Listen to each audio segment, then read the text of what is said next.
বলছি জামাই, অনেকদিন তো হলো শ্বশুর বাড়ি বসে বসে খাচ্ছ, এনো বাজারে ব্যাগটা নাও আর বাজারে যাও, বাজার করে নিয়ে আসো। হ্যাঁ মা, যাচ্ছি।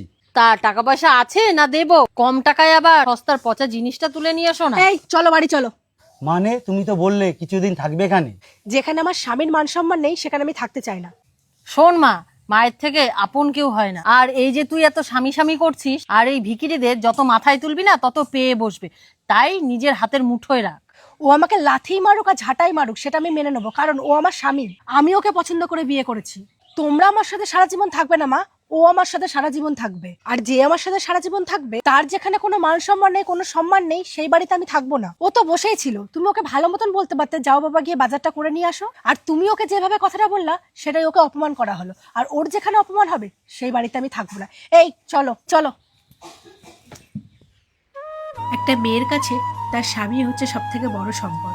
যেখানে তার স্বামীর সম্মান নেই সেখানে তারও সম্মান নেই, হোক না সে বাপের বাড়ি। ভিডিওটা কেমন লাগলো অবশ্যই জানিও, আর যদি ভালো লাগে লাইক কমেন্ট শেয়ার করতে কিন্তু ভুলো না। টাটা।